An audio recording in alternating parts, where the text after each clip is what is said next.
The wind had a voice that night. It roared across the high ridges of the Rocky Mountains, whipping through the black pines and rattling the tin chimney of the small cabin that clung stubbornly to the slope. Snow came sideways, thick as wool, burying every sound except the wind's endless scream. Inside the cabin, Clara Whitmore worked quietly, her movements practiced, calm. She fed another split log into the stove and watched the flames lick along the wood's grain, blooming into a steady orange glow. The light painted her small world in gold and shadow. Before we jump back in, tell us where you're tuning in from. And if this story touches you, make sure you're subscribed, because tomorrow I've saved something extra special for you. The rough plank floor, the hanging lanterns, the shelf lined with canning jars and old field guides. The mountain had been her home for nearly 3 years. 3 years of silence, 3 years of peace. Scout, her golden shepherd mix, lay curled near the stove, his eyes half open, ears flicking with each gust that shook the cabin. Clara reached down and scratched the fur behind his neck. "Storm's not letting up, huh, boy?" Scout gave a low whine. Clara smiled faintly. She could still remember her first winter up here, when every howl of wind felt like a threat. Now it was simply part of her life, the mountain breathing around her. She had left Denver after the call that broke her. One night, one accident, one wrong turn in a snowstorm that had taken her partner's life on the job. She'd been a paramedic for almost a decade, tough, capable, used to seeing the worst of humanity. But that call had hollowed her out, so she'd packed what little she owned, sold her truck, and bought this forgotten cabin halfway up Granite Peak, a place no one else wanted. The locals in town called her the Peak Woman. Some said it with curiosity, others with pity. She didn't care. The mountain didn't judge her, and that was enough. She was sipping her coffee when Scout's head suddenly shot up. His ears pricked forward. He gave a sharp, low bark, once, then twice. Clara frowned. "What is it?" He growled softly, facing the door. No one came this far up the ridge during a blizzard. The nearest road was 2 miles of twisting ice, and the only trails were buried under snowdrifts taller than a man. Still, old instincts stirred inside her. Clara set down her cup, grabbed the flashlight from the shelf, and lifted the Winchester rifle that hung above the door, just in case. When she stepped outside, the cold hit like a wall. The wind clawed at her face, tearing her breath away. Visibility was nearly zero. The beam of her flashlight vanished into a blur of white. "Scout!" she shouted. "Find it!" The dog bounded ahead, barking through the snow. Clara followed, boots crunching deep with every step. The storm shrieked around her, erasing all sense of direction. She kept her bearings by memory. The creek lay somewhere downhill, frozen this time of year. Then Scout barked again, urgent, high-pitched. Clara pushed forward, her heart thudding. The flashlight beam caught something dark against the snow. A shape, a person. She dropped to her knees. A man lay sprawled face down, half buried. Snow crusted over his jacket. His right leg was twisted at a terrible angle, and blood streaked the side of his head. "Hey!" she yelled, brushing snow from his face. "Can you hear me?" No answer. Just a faint groan, barely audible over the wind. Clara's training kicked in. She pressed 2 fingers to his neck. The faint pulse. "Still alive, you're not dying out here," she muttered. "Not tonight." She rolled him gently onto his back, scanning for injuries. The man looked to be mid-30s, maybe a bit older. His features were refined, but his clothes weren't built for mountain survival. Designer-looking snow gear, a watch that glinted even under ice. His boots were quality, but the soles were worn thin. "What the hell were you doing up here?" she whispered. Scout circled them, whining. Okay, help me out." With effort, Clara hooked her arms under the man's shoulders and began dragging him back up the slope toward the cabin. The distance couldn't have been more than 100 yards, but in that storm, it felt endless. The snow blinded her, burned her lungs. Twice she slipped, once nearly dropping him entirely, but somehow she made it.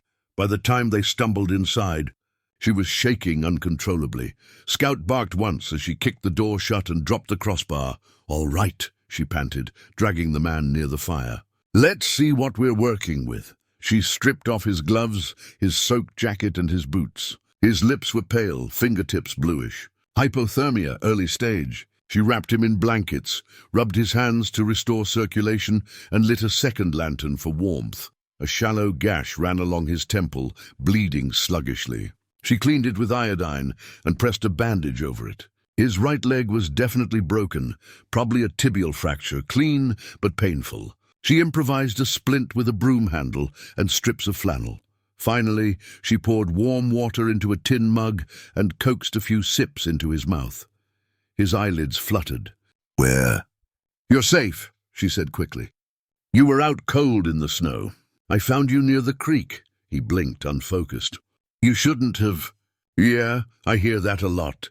He groaned and turned his head away, mumbling something she almost didn't catch. "Don't let them find me."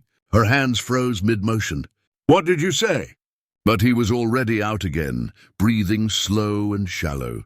Clara stared at him for a long moment. His voice had been full of fear. Outside, the storm raged on, pounding against the windows. Hours passed. Clara kept watch by the fire, half dozing in her chair. She'd seen plenty of strange things in her time as a paramedic, but something about this felt different. This man didn't look like a lost hiker. He looked like someone running from something, or someone. At dawn, the blizzard showed no sign of stopping. Snow piled high against the windowsills. Clara stirred the fire, then turned to check on her patient. He was awake. His eyes, grey-blue, sharp and startling, were fixed on her. "Morning," she said evenly. "How's the leg?" He tried to sit up and winced. "Feels like hell." "That's because it's broken. You're lucky you're not frozen solid. You need to stay off it until the storm clears." "Where am I?" "Granite Peak, about halfway up. Closest town's 40 miles down." He took in the cabin, its handmade shelves, the lantern light, the single window showing nothing but snow. His gaze lingered on her rifle propped near the stove. "Who are you?" he asked finally. "Clara Whitmore," she replied. "Used to be a paramedic. Now I live here with my dog," he nodded slowly. "You saved my life," she shrugged. "Couldn't just leave you out there." His eyes flicked toward the corner where his pack lay. "Did you look inside my bag?" "No, not my business." A flicker of relief crossed his face. "Thank you. You want to tell me what you were doing up here in the middle of a whiteout?" He hesitated. His jaw tensed, as though he were weighing his words carefully. "Hiking," he said finally. "Got caught in the storm." Clara gave him a skeptical look. "Right, and I'm the mayor of Denver." He actually smiled at that, a faint, tired grin that didn't quite reach his eyes. "Guess I'm not very convincing." "Nope, but I'm not the questioning type anymore. You stay put. I'll get you food." She heated soup on the stove and handed it to him in a chipped bowl. He ate quietly, glancing at her now and then, like a man unused to being helped. When he was finished, she asked, "Got a name?" He hesitated again, then said, "Evan." "Evan what?" "Just Evan." She raised an eyebrow but didn't press. By nightfall, the wind had eased, leaving a thick silence over the mountain. The snow outside glowed faintly under the moon. Inside, the fire crackled soft and low. Evan dozed in the cot she'd set up near the stove. Clara sat at the table mending one of Scout's torn blankets, but her eyes kept drifting toward the man sleeping by her fire. There was something about him that didn't fit. His hands, for one, no calluses but clean and steady, like someone used to paperwork, not wilderness. His coat tag had a custom label, Taylor Street, London. And that watch, it wasn't a cheap one. She'd noticed the engraving on the back when she'd taken it off. ER, never forget who you are. Maybe he was some rich tourist who'd gotten lost. Or maybe he was something else entirely. Scout lifted his head suddenly, ears perked. Clara frowned. "What now?" The dog stared toward the door, hackles rising. A distant hum reached her ears, faint but unmistakable. Helicopter blades, her blood ran cold. No one flew over Granite Peak during a blizzard unless they had a reason. She crossed to the window and squinted into the swirling dark. A faint light moved through the snow far down the valley, too steady to be random. Behind her, Evan stirred. "What is it?" "Someone's flying out there," she said quietly. "Low, like they're searching." Evan's eyes sharpened instantly. He tried to sit up but grimaced in pain. You need to close the shutters, now. What? Why, please? He said urgently. Just do it. Clara hesitated only a second before obeying. Something in his tone, raw, desperate, made her pulse quicken. She latched the shutters tight, doused the lanterns, and the cabin fell into half-darkness. When she turned back, Evan was gripping his pack, his face pale but alert. "What's going on?" she demanded. He met her eyes, breathing hard. "If that helicopter lands anywhere near here, you have to pretend you never saw me." "Who are you?" she asked, voice low. He didn't answer. He just said, "I'm sorry, Clara. I didn't mean to bring danger to your door." She stood there frozen, the old fear she thought she'd buried stirring again, the fear of not knowing what was coming, of being trapped in the middle of someone else's chaos. Scout pressed against her leg, trembling. Outside, the wind shifted, carrying the faint sound of engines closer. Evan looked toward the door, jaw tight. "If they find me," he whispered, "you'll wish you'd left me in the snow." The cabin creaked as the storm gathered strength again, swirling around them like a living thing. Clara stood in the dim light, staring at the stranger she'd dragged from the edge of death. She didn't know who he was, or why the sound of that helicopter filled him with dread, but she knew one thing for certain. Whatever had found its way to her mountain tonight wasn't finished yet. And before dawn broke over Granite Peak, her quiet life, the one she had fought to build from the ashes of her past, was about to shatter forever. End of Part 1, 2,000 words. Would you like me to continue with Part 2, also 2,000 words, beginning from the moment the helicopter approaches Clara's cabin and the confrontation begins? The sound came closer, a deep mechanical thrum rolling through the storm like thunder. Then a flicker of light swept across the treetops outside Clara's window. Evan's breath caught. "They found me." Clara's fingers clenched around the rifle hanging beside the door. Who's looking for you?" He didn't answer. Instead, he pulled the steel-grey case from his pack and shoved it beneath the cot. His movements were sharp, desperate, not the kind of panic you saw in ordinary men, but the tight, controlled fear of someone who knew what they were up against. "Listen to me," he said, voice low but steady. "If anyone knocks, you tell them you haven't seen a soul. Don't let them in, no matter what they say." Clara frowned. "You're in no shape to give orders." "I'm serious, Clara. These people, they don't ask questions twice." She looked at him for a long moment, heart hammering. The snowstorm screamed outside, and through the white haze, the light from the helicopter passed again, slower this time, searching. Evan's grey-blue eyes met hers. "You saved me once already. Don't throw that away." Then the sound began to fade, moving north along the ridge.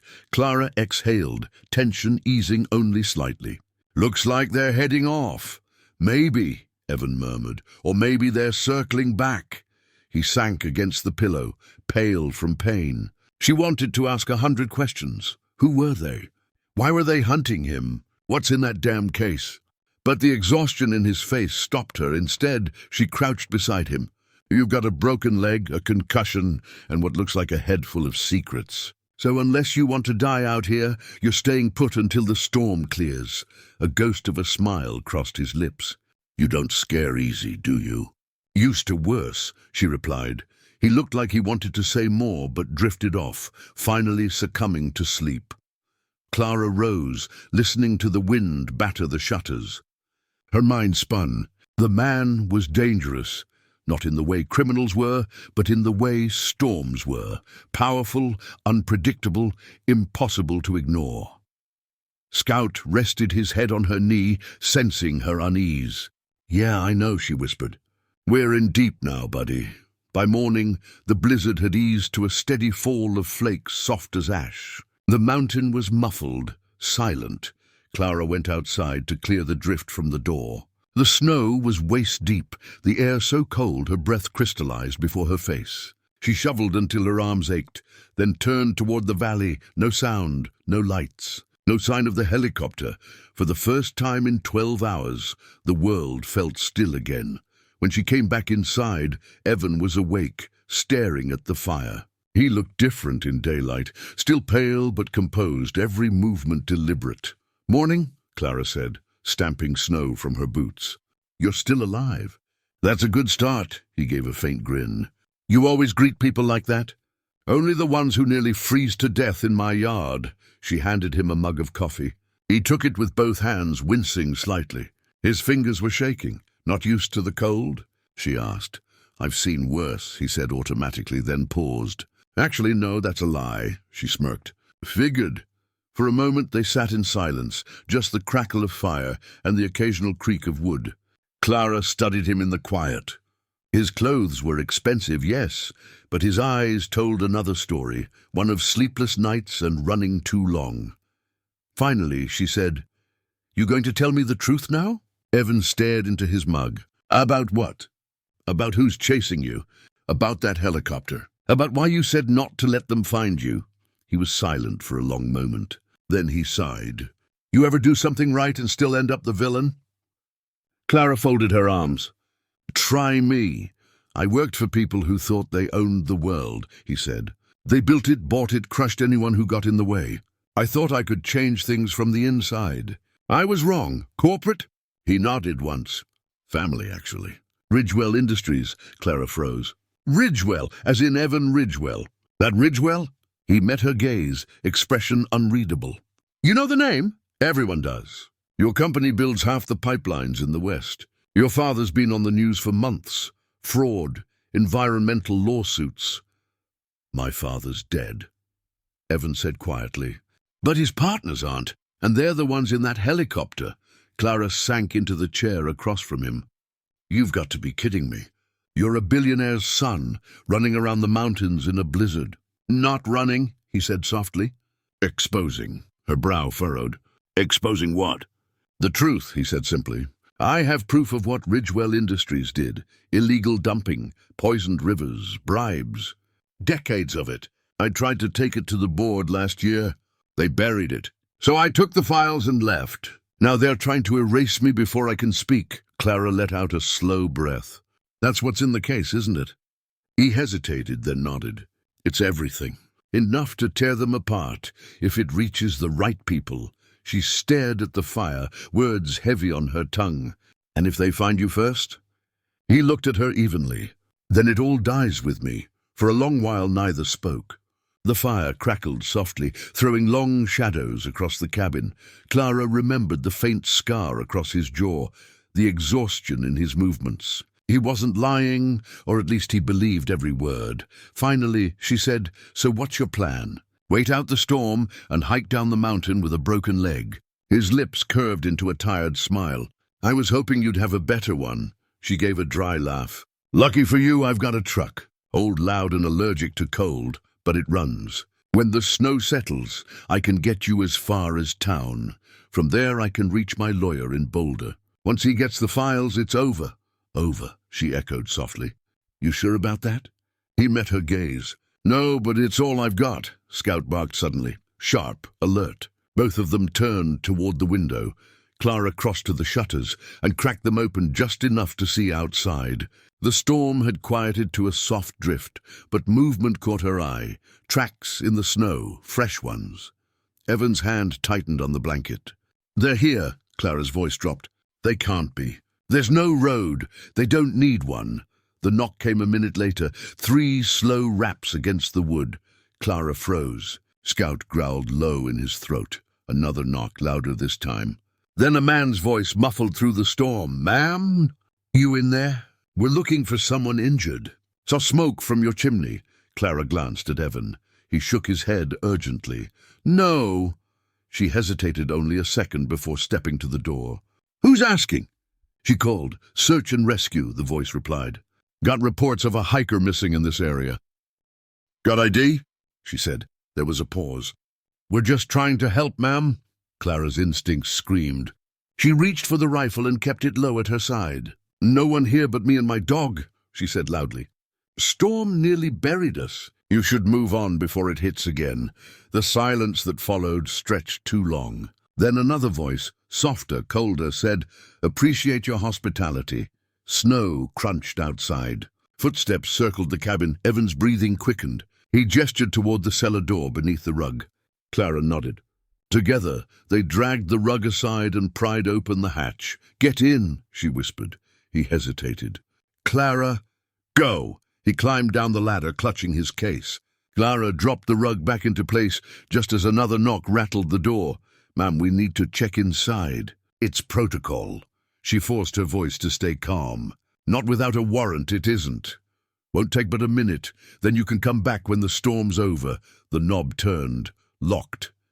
Clara's pulse pounded in her ears. She aimed the rifle toward the door, her voice like steel. "Take one more step and you'll regret it." For a moment, nothing. Then faint footsteps retreated. The sound of the helicopter returned, louder now, hovering just beyond the tree line. When it finally faded again, Clara waited 5 long minutes before lifting the rug. Evan's pale face looked up from the shadows. "You could have let them in." "You didn't, I told you," she said quietly. "I've seen worse men than them." Hours passed before either of them spoke again. Clara fixed the door latch that had cracked under the pounding, then sat down opposite him. "You're bleeding again," she said, nodding at his temple. He dabbed at it with a cloth. "Small price for breathing. You really think you can take them down?"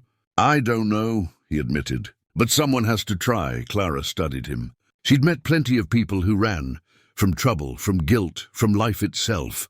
But Evan Ridgewell didn't seem like a man running anymore. He looked like someone who had already made peace with dying, as long as he wasn't forgotten. "All right," she said finally. "We'll get you off this mountain. But once we reach town, you disappear. Understand?" He nodded. "Deal!" She poured him another cup of coffee and handed it over. He accepted it with a faint smile. "You're not what I expected up here." "What did you expect?" "A hermit, maybe a hunter. Not a medic with a rifle and more backbone than common sense." Clara smirked. "You say that like it's a bad thing." "It's the only thing that's kept me alive this long." They sat in silence for a while after that, listening to the mountain breathe. The fire burned low, casting soft light over the walls. Outside, the world was still, deceptively calm. But both of them knew peace wouldn't last. Tomorrow the snow would stop. And when it did, the hunt would begin again. End of part 2.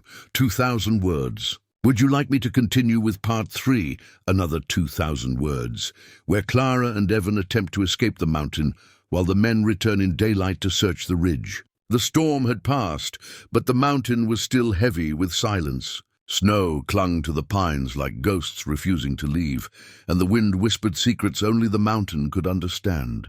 Inside the cabin, warmth flickered from the wood stove, crackling against the hush that followed the storm's rage. Marisol Peak moved quietly, her hands busy slicing bread, stirring soup, folding blankets. She didn't say much, but her eyes often wandered to the stranger lying on her couch.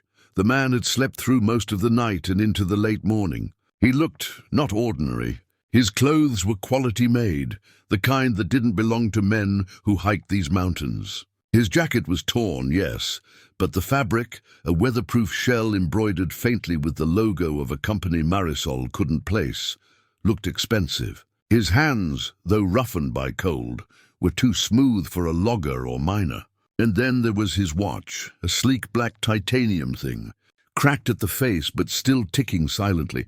Marisol didn't recognize the brand, but she knew money when she saw it.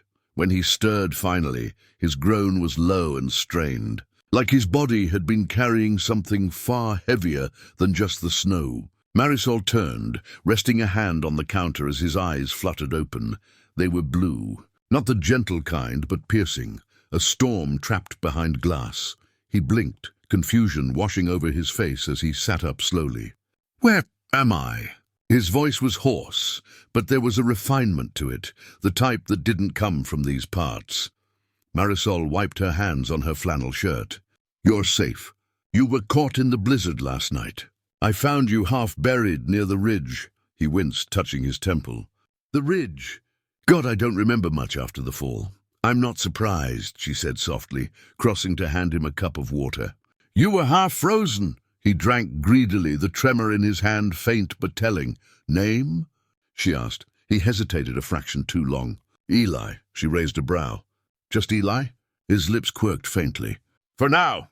Marisol didn't press. People who came up these mountains often carried more secrets than supplies. Still, something in his tone told her that Eli wasn't a lie, but not the whole truth either. She nodded toward the bowl of steaming soup she'd placed on the small wooden table. Eat. You'll need strength before you can stand. The storm had calmed by morning, leaving behind a white, glimmering silence that blanketed the mountains. The world outside looked like it had been remade overnight. Every branch and stone crystallized under a fresh layer of snow. Inside the cabin, the hearth still smoldered, casting faint orange light over the wooden walls. Clara stirred first, blinking sleep from her eyes as she sat up on the floor where she had spent most of the night beside the stranger. He was still asleep on her cot, his chest rising and falling steadily now. His fever had broken some time before dawn, and though exhaustion lingered in his pale face, he looked more human, less ghostly.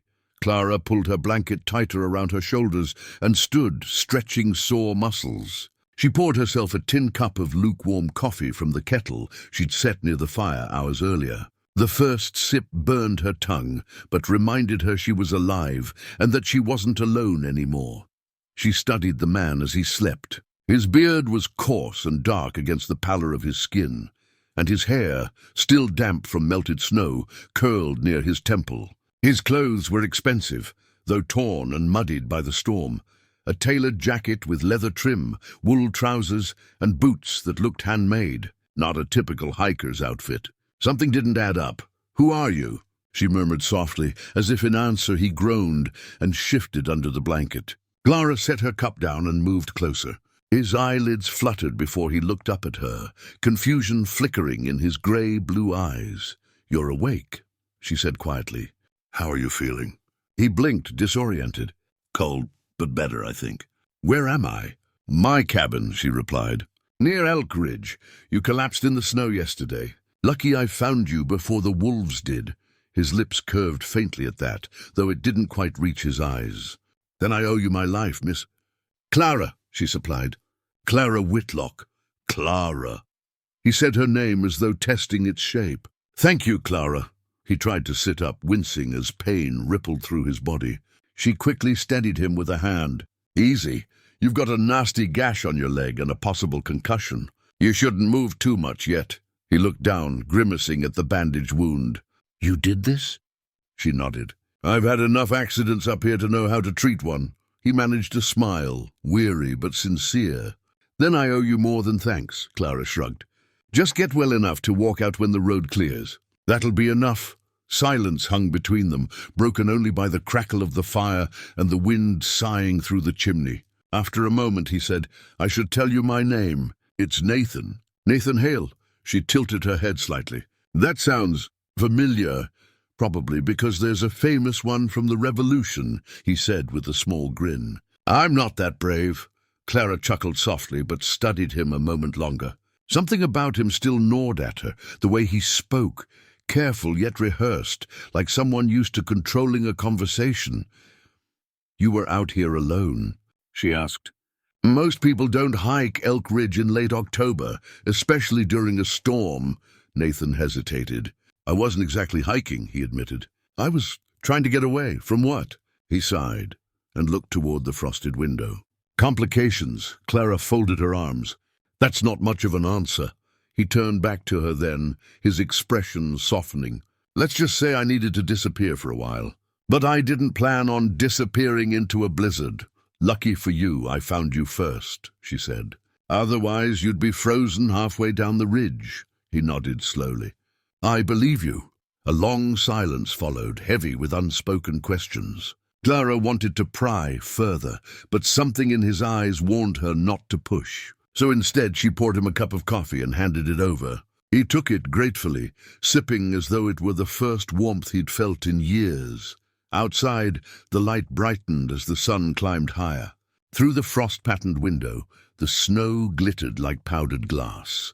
Clara busied herself with breakfast, oatmeal and a few strips of dried venison, while Nathan sat quietly, his gaze distant. When she set the bowl in front of him, he blinked, seeming surprised. "You really live up here all alone?" he asked. Clara nodded. "For about 3 years now." No family. None close, she said simply. My parents passed years ago.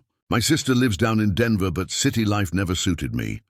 I needed a fresh start, Clara said, stirring her own bowl. Sometimes the world gets too loud. Up here I can breathe. Nathan watched her for a moment, his gaze thoughtful. There's something admirable about that, she smirked. You sound like a man who's never gone without central heating. He laughed softly. And for a brief moment the tension between them melted, but later that day, as Clara went outside to clear snow from the roof, her mind kept circling back to him. Nathan Hale. He was polite, charming even, but too clean-cut, too deliberate. His hands weren't the hands of a laborer. They were soft, uncalloused. And his coat, she'd noticed the label when she'd hung it to dry, was a designer brand worth more than her entire cabin. Something didn't fit. By afternoon, she'd stacked enough firewood to last the week and came back inside, shaking the snow from her coat. Nathan was sitting near the fire, poring over a small leather notebook. When he noticed her, he quickly closed it. Feeling better? She asked, arching a brow. Much, he said. Thanks to your hospitality. Clara eyed the notebook. You a writer or something? He smiled faintly. Something like that. You're not very good at hiding things, Nathan. He looked up, caught off guard. Excuse me? You flinch every time I ask a simple question, she said evenly. You're running from something, that much is clear.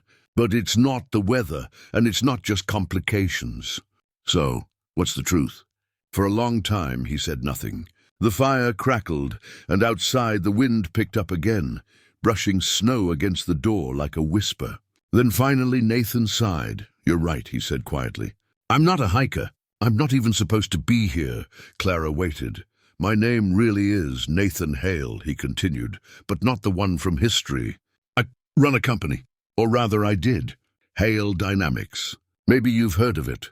Clara frowned, searching her memory. Hale Dynamics. That's a tech company, right? Robotics, he nodded. And energy. Defense contracts, infrastructure systems. We were everywhere. Until yesterday. What happened? He leaned back, rubbing a hand over his face. Someone tried to kill me. Clara froze, her heart thudding. What? It sounds insane, I know, Nathan said quickly. But my plane was sabotaged. I was supposed to be flying to a conference in Seattle.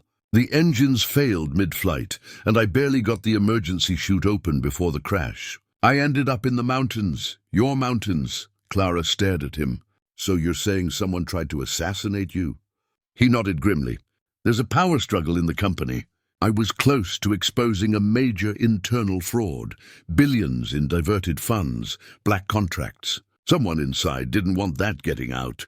She sank into the chair opposite him, trying to process the magnitude of what he was saying. So, you're not just running. You're hiding from people who want you dead. Yes.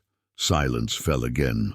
The wind howled outside like a warning. Why tell me this? She asked finally. Because you saved my life, he said. And if they come looking, you deserve to know what you're dealing with. Clara swallowed hard. You think they'll come here? They'll search every possible crash radius, Nathan replied. If they find out I survived, they'll want to finish the job. Clara's stomach knotted. You brought danger to my doorstep. I didn't mean to, he said earnestly. But if it helps, I have no intention of dragging you into it. Once I'm strong enough to walk, I'll leave. You'll never see me again. She looked at him for a long moment. His eyes, though tired, were honest, haunted even. Part of her wanted to throw him out, to let him deal with his own consequences. But another part, the stubborn, protective one that had lived through loss and solitude, couldn't abandon someone she'd already saved once.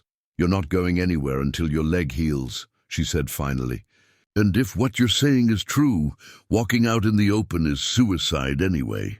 Nathan exhaled slowly, relief flickering in his expression. You don't know how much that means. Don't thank me yet, she said.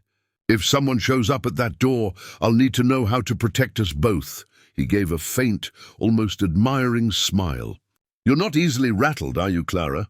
Mountain life doesn't leave much room for panic, she said dryly. That night, as snow drifted softly against the window, Clara lay awake, staring at the wooden beams above her bed. Nathan's words replayed in her head. Someone tried to kill me. It sounded like a story from another world. Corporate sabotage, assassins, billions of dollars. And yet, the man sleeping in the next room bore the weight of it all, like someone carrying too many ghosts. She turned over, staring into the dark. Somewhere deep in her chest she felt it, the pull of something inevitable. Whatever had brought him to her cabin wasn't just luck or chance. It was the start of something far bigger.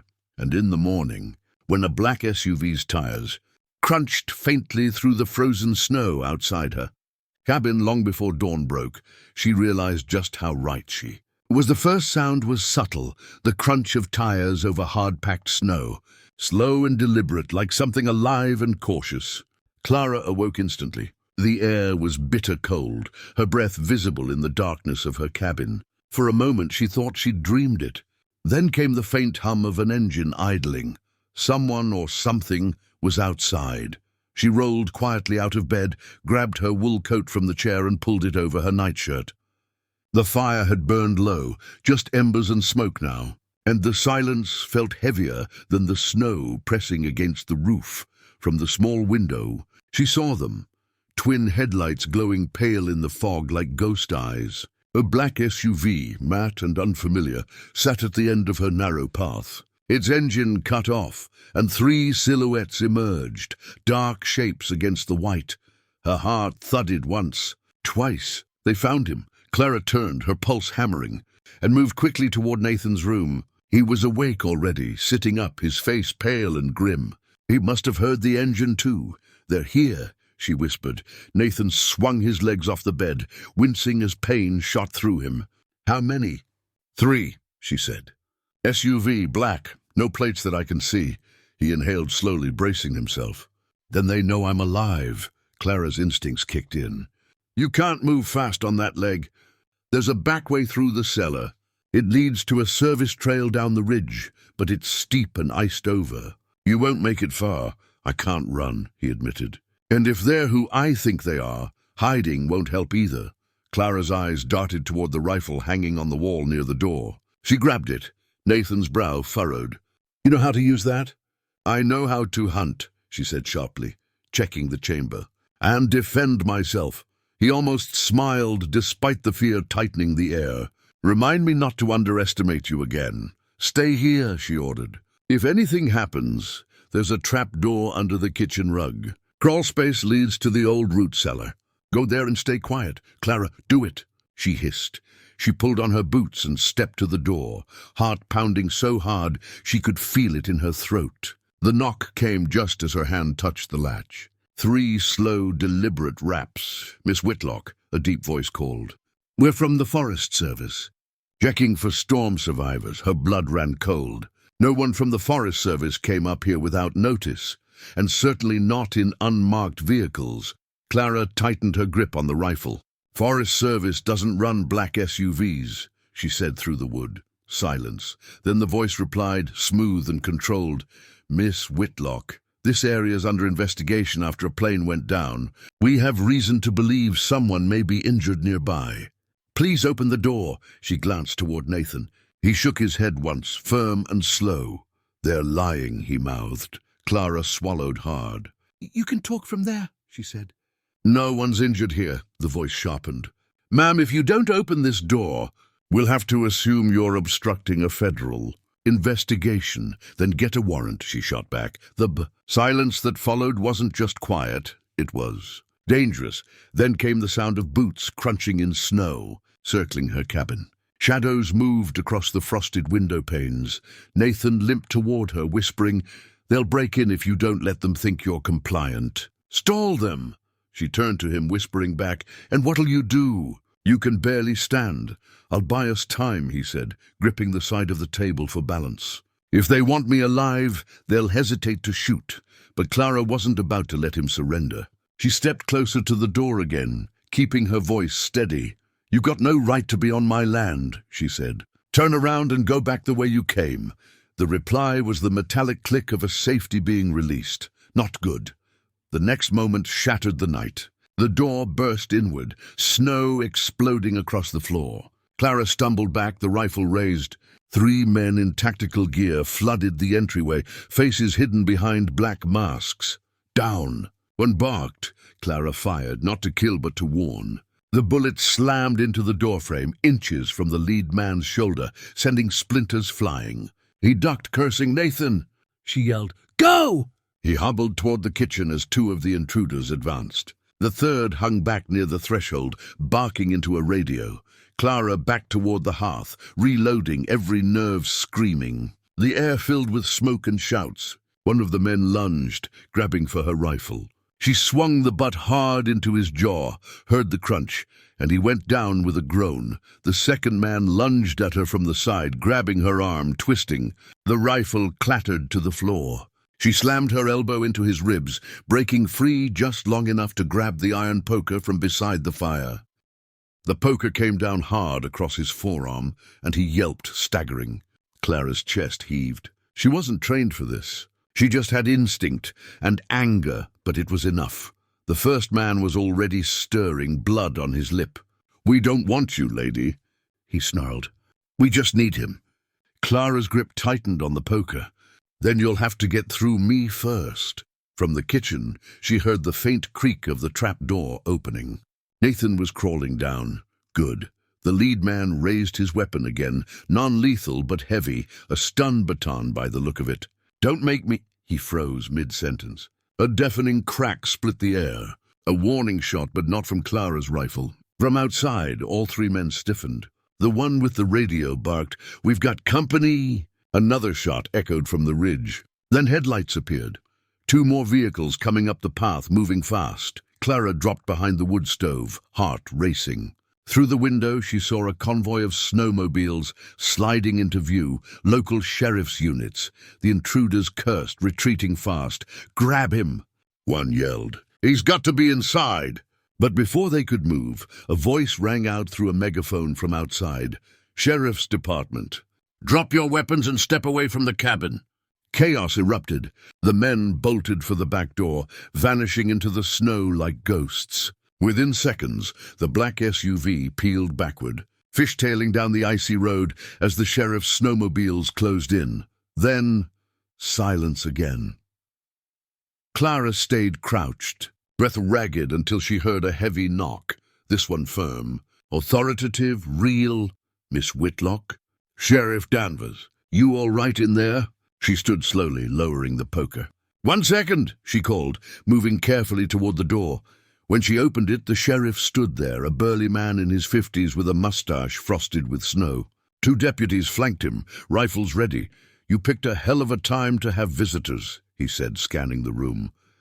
"Tell me about it," Clara muttered. "They said they were with the Forest Service." "Yeah, well, they weren't," Danvers said grimly. "We've been tracking an unmarked vehicle since before dawn. Radio chatter said it might be connected to a crash site near here. You seen anyone else?" Clara hesitated. Her mind raced. If she told the truth, if they found Nathan, they'd take him into custody. And if what he said about his enemies was real, that might sign his death warrant. "No," she said finally. "Just me," the sheriff frowned. "You sure? 3 men don't drive up here in a blizzard for nothing." "I'm sure," Clara said firmly. "I don't know what they wanted." He studied her face for a moment, then nodded slowly. "All right. We'll sweep the area. Keep your doors locked." He gestured to his deputies and trudged off into the snow. Clara closed the door, her hands trembling for the first time since it all began. She turned toward the kitchen, pulled back the rug and lifted the trap door. "Nathan," she whispered. A faint cough answered from below. Then he climbed out, pale but alive. "They're gone," she said softly. He leaned heavily on the counter, his expression unreadable. "You didn't tell them." "I should have," she said. "I wanted to, but I couldn't." Nathan's gaze met hers, a mix of gratitude and guilt. "You've just made yourself a target, Clara." She exhaled shakily. "I think I already was the moment I opened that door last night." They stood in silence as the sun finally broke over the ridge, painting the snow in gold. The world looked peaceful again. But the peace was a lie, because now Clara knew what kind of storm she'd really brought into her home, and Nathan knew he couldn't keep running forever. Outside, the sheriff's vehicles faded down the trail. Inside, the fire crackled once more. "Tell me everything," Clara said finally. "No more half-truths." Nathan nodded, eyes dark with resolve. "Then I'll start with the name of the man who tried to kill me." The fire in Clara's cabin burned low, its orange glow flickering across the scarred wooden floor. The wind had died down, leaving a brittle hush that hung heavy in the rafters. Outside, the snow was a perfect mirror of silence. But inside, every second felt tense, drawn tight between two breaths neither of them wanted to take. Clara stood near the table, arms folded, still wearing the same wool coat from the night before. Her hair was a mess of dark tangles, her cheeks streaked with ash from the fireplace. Nathan sat across from her, his wounded leg stretched out, a makeshift splint still wrapped in linen. She'd spent the morning patching up what was left of the door after the break-in. 3 deep boot prints were still frozen in the snow outside, unwelcome proof that what happened last night hadn't been some nightmare.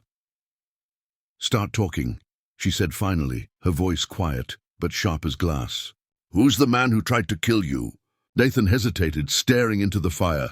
The light carved deep lines into his face, aging him 10 years in seconds. "His name's Victor Dane," Clara frowned. "That's supposed to mean something to me." "Not yet," Nathan said grimly. "But it will. He's my business partner. Was, anyway. We built Hale Dynamics together 15 years ago, right out of MIT. He's brilliant, ruthless, and the most dangerous man I've ever known." Clara sat down opposite him. "So why would your partner want you dead?" Nathan's eyes flicked toward her, grey-blue and hollow. "Because I found out what he was doing. Hale Dynamics isn't just building clean energy grids and robotics anymore. Dane's been secretly selling defense prototypes, AI weapon systems, to private militaries overseas. Billions in black contracts, all buried under dummy shell companies. I confronted him about it 3 weeks ago, and—" "He smiled," Nathan said bitterly. "Told me to stop digging before I ended up a casualty of innovation. I thought it was a threat. Turns out it was a promise." Clara's stomach twisted. "So he sabotaged your plane?" Nathan nodded. "There's no doubt. Flight logs were altered. Fuel line was tampered with. The crash site's probably already wiped clean by now. Dane controls enough people to erase me from the map." Clara leaned back, rubbing her temples. "And now those men last night, his cleanup crew?" "Yes," Nathan said quietly. "They were there to finish what the crash didn't." A cold dread settled in her chest. The idea that this quiet man, sitting by her fire, was the center of a billion-dollar conspiracy felt almost surreal. She'd come to the mountains to escape people like that, the kind who built empires and buried the truth. And now one of them was sitting in her cabin, bleeding on her floorboards. "So what happens now?" she asked. "You can't go to the police. If Dane has that much power, he probably owns half the local law enforcement too." "I can't go to anyone," Nathan admitted. "The moment my name hits a system, I'm traceable. He's probably got digital flags set up everywhere, airports, hospitals, even satellite tracking near the crash radius." "Then what's your plan?" Nathan gave a tired, almost broken laugh. "You think I had one?" Clara didn't smile. "You'd better come up with one fast, because if they find you again, I won't be able to stop them twice." Nathan leaned forward, lowering his voice. "There's something I didn't tell you yet. Before the crash, I copied every file, contracts, emails, payment trails, onto a secure drive. It's encrypted with a kill switch. I still have it." Her eyes widened. "You mean proof?" "Evidence? Yes, enough to bring Dane down if I can get it into the right hands." "Where is it?" He reached into his jacket pocket and pulled out a small, weathered object, a silver data capsule the size of a thumb drive, its surface scratched and scorched. Clara stared. "That little thing?" "This little thing could expose everything," Nathan said. "I was carrying it when the plane went down, so what's stopping you from using it?" "The encryption key's locked on a remote server I built into Hale Dynamics' internal network. I need access to one of their private nodes. Only 3 exist, and one of them's in Denver." Clara blinked. "Denver? That's a 3-hour drive on clear roads. With your leg and this weather, that's not exactly doable." He nodded grimly. "Which is why I need your help." She stared at him, caught between disbelief and reluctant admiration. You're asking me, a mountain woman with a busted truck and a crank radio, to take on a corporate assassin and a billionaire with his own army? Nathan met her gaze steadily. I'm asking you because I trust you. You didn't sell me out last night. You could have, and you didn't.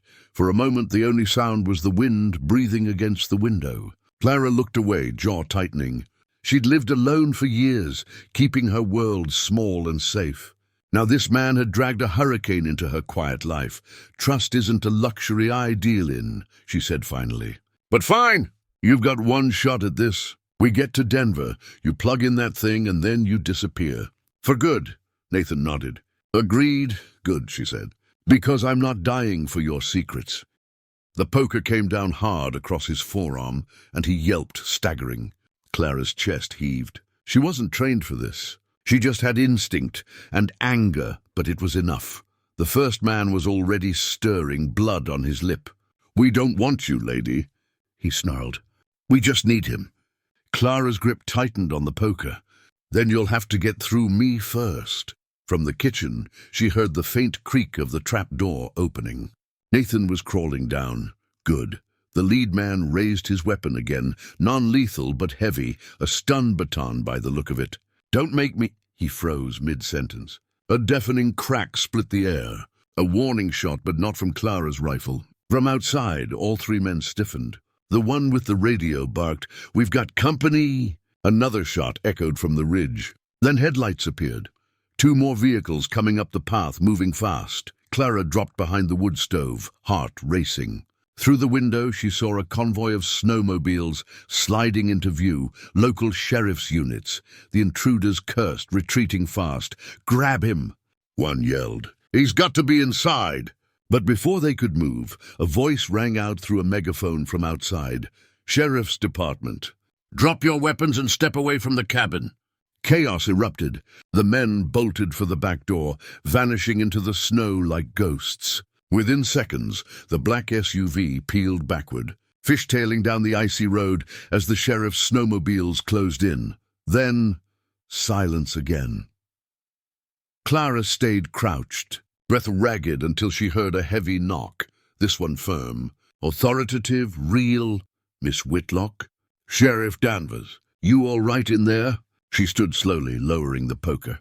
"1 second," she called, moving carefully toward the door. When she opened it, the sheriff stood there, a burly man in his 50s with a mustache frosted with snow. Two deputies flanked him, rifles ready. "You picked a hell of a time to have visitors," he said, scanning the room. "Tell me about it," Clara muttered. "They said they were with the Forest Service." "Yeah, well, they weren't," Danvers said grimly.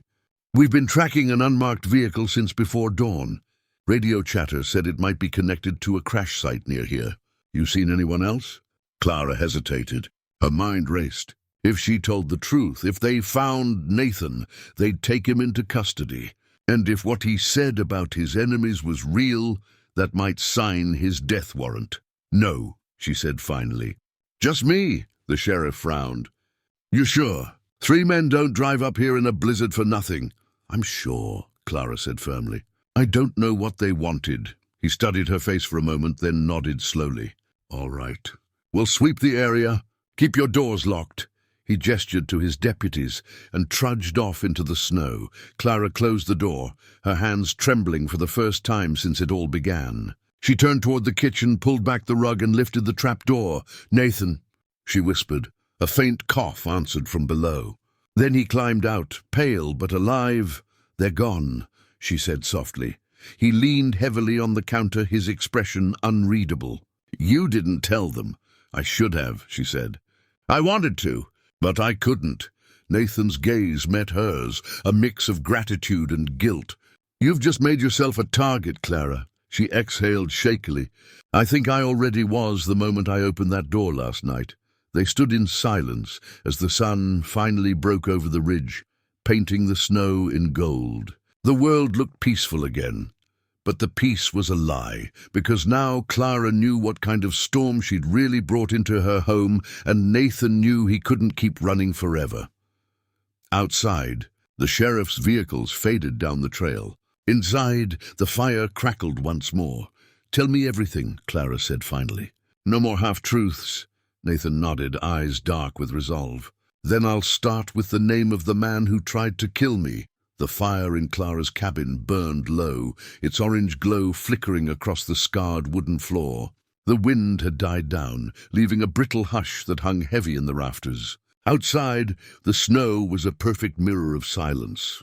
But inside, every second felt tense, drawn tight between two breaths neither of them wanted to take. Clara stood near the table, arms folded, still wearing the same wool coat from the night before. Her hair was a mess of dark tangles, her cheeks streaked with ash from the fireplace. Nathan sat across from her, his wounded leg stretched out, a makeshift splint still wrapped in linen. She'd spent the morning patching up what was left of the door after the break-in. 3 deep boot prints were still frozen in the snow outside, unwelcome proof that what happened last night hadn't been some nightmare. "Start talking," she said finally, her voice quiet, but sharp as glass. "Who's the man who tried to kill you?" Nathan hesitated, staring into the fire. The light carved deep lines into his face, aging him 10 years in seconds. "His name's Victor Dane," Clara frowned. "That's supposed to mean something to me." "Not yet," Nathan said grimly. "But it will. He's my business partner. Was, anyway. We built Hale Dynamics together 15 years ago, right out of MIT. He's brilliant, ruthless, and the most dangerous man I've ever known." Clara sat down opposite him. "So why would your partner want you dead?" Nathan's eyes flicked toward her, grey-blue and hollow. "Because I found out what he was doing. Hale Dynamics isn't just building clean energy grids and robotics anymore. Dane's been secretly selling defense prototypes, AI weapon systems, to private militaries overseas. Billions in black contracts, all buried under dummy shell companies. I confronted him about it 3 weeks ago, and—" "He smiled," Nathan said bitterly. "Told me to stop digging before I ended up a casualty of innovation. I thought it was a threat. Turns out it was a promise." Clara's stomach twisted. "So he sabotaged your plane?" Nathan nodded. "There's no doubt. Flight logs were altered. Fuel line was tampered with. The crash site's probably already wiped clean by now. Dane controls enough people to erase me from the map." Clara leaned back, rubbing her temples. "And now those men last night, his cleanup crew?" "Yes," Nathan said quietly. "They were there to finish what the crash didn't." A cold dread settled in her chest. The idea that this quiet man, sitting by her fire, was the center of a billion-dollar conspiracy felt almost surreal. She'd come to the mountains to escape people like that, the kind who built empires and buried the truth. And now one of them was sitting in her cabin, bleeding on her floorboards. "So what happens now?" she asked. "You can't go to the police. If Dane has that much power, he probably owns half the local law enforcement too." "I can't go to anyone," Nathan admitted. "The moment my name hits a system, I'm traceable. He's probably got digital flags set up everywhere, airports, hospitals, even satellite tracking near the crash radius." "Then what's your plan?" Nathan gave a tired, almost broken laugh. "You think I had one?" Clara didn't smile. "You'd better come up with one fast, because if they find you again, I won't be able to stop them twice." Nathan leaned forward, lowering his voice.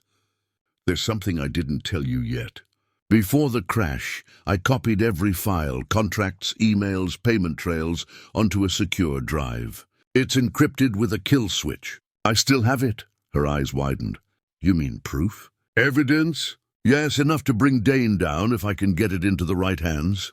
"Where is it?" He reached into his jacket pocket and pulled out a small, weathered object, a silver data capsule the size of a thumb drive, its surface scratched and scorched. Clara stared. "That little thing?" "This little thing could expose everything," Nathan said. "I was carrying it when the plane went down, so what's stopping you from using it?" "The encryption key's locked on a remote server I built into Hale Dynamics' internal network. I need access to one of their private nodes. Only 3 exist, and one of them's in Denver." Clara blinked. "Denver? That's a 3-hour drive on clear roads. With your leg and this weather, that's not exactly doable." He nodded grimly. "Which is why I need your help."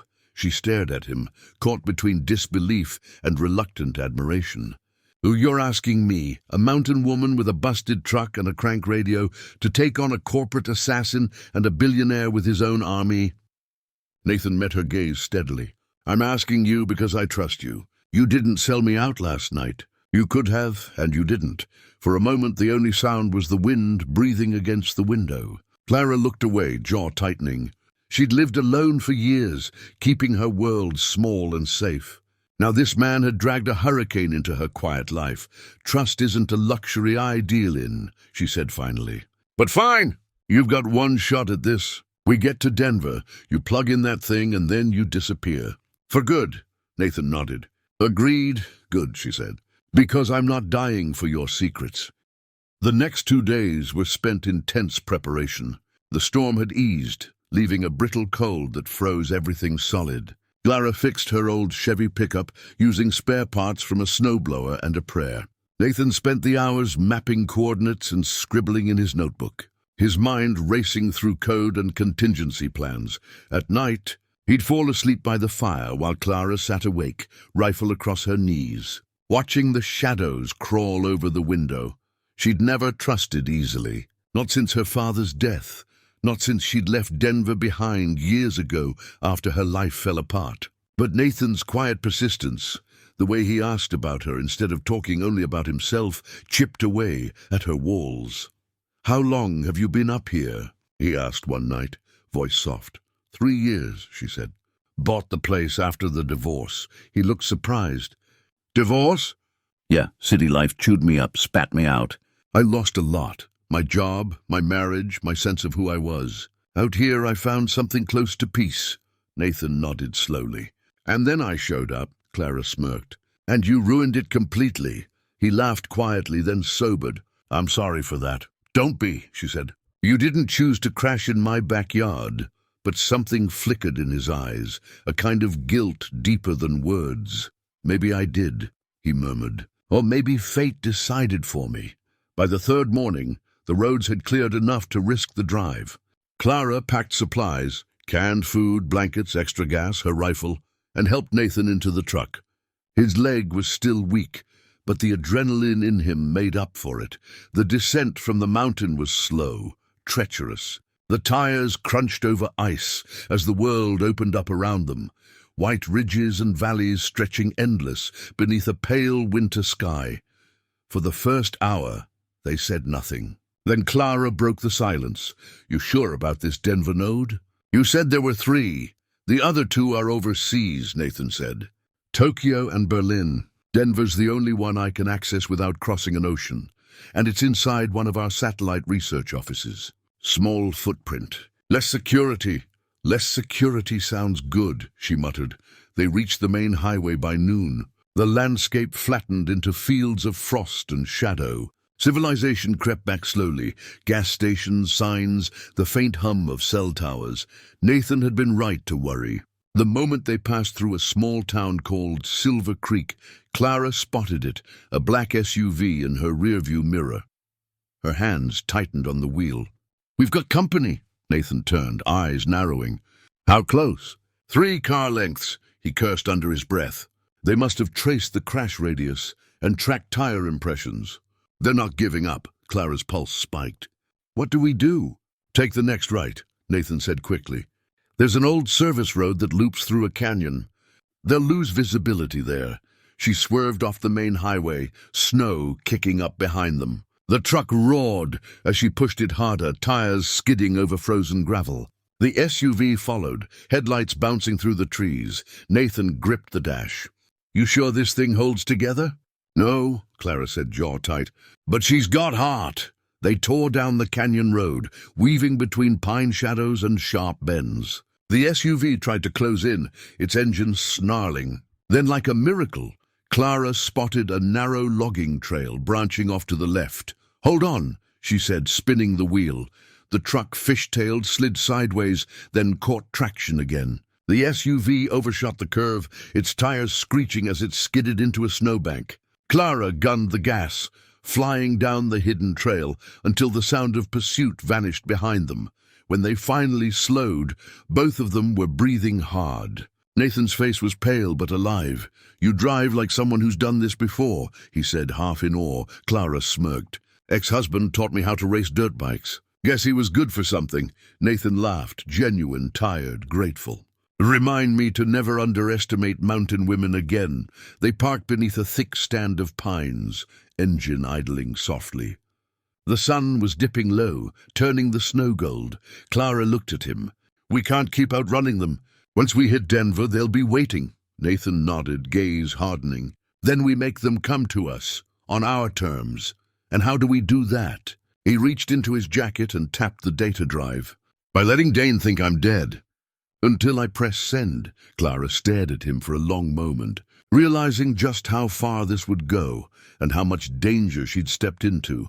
Then she exhaled slowly, nodded once and shifted the truck into gear. Denver it is, she said.